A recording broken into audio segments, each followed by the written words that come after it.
First question, may mga projects ka bang pinagkakabalan ngayon?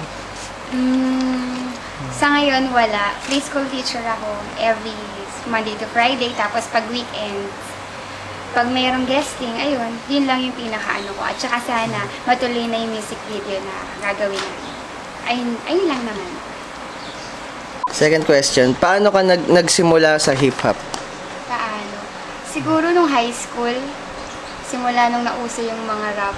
Kasi parang yung panahon ko nung high school, naglabasan ulit yung mga rap. Tapos parang feeling ko lang na gusto ko siya. Tapos ayun, nagra-rap na ako since high school. Tapos hanggang Rap Public, dumating sila. Parang gusto, yun, nagra-rap na din ako hanggang mag-college ako. Nagkaroon ng chance na makapasok sa flip-flop. Mga taong sa tingin mong malaki ang kinontribute sa hip-hop industry dito sa Pinas? Siguro sila Glock 9, Francis M, Andre E, at saka yung mga, si Enigma.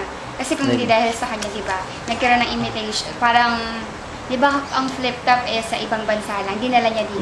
Kaya malaki talaga yung naitulong ni Enigma sa industry Yung naiambag niya. ng hip-hop.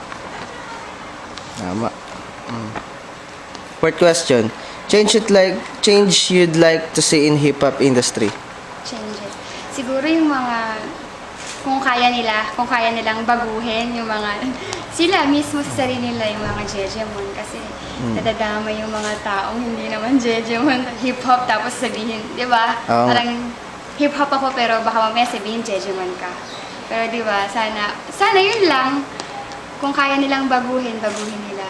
Sana wala nang Jejemon, no? Last question na.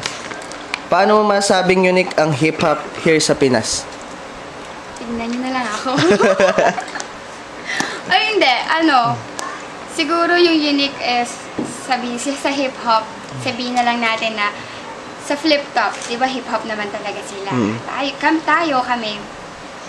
Siguro yung, kasi panlalaki lang naman siya, di ba?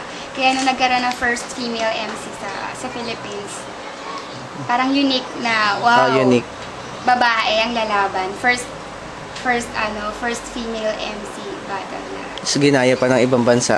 Ginaya ba? Ginaya. Ay, di ba siya? Ayun, edi unique nga. Unique talaga ang Pinas. Ayun, unique. Thank you. You're welcome. Thank you din.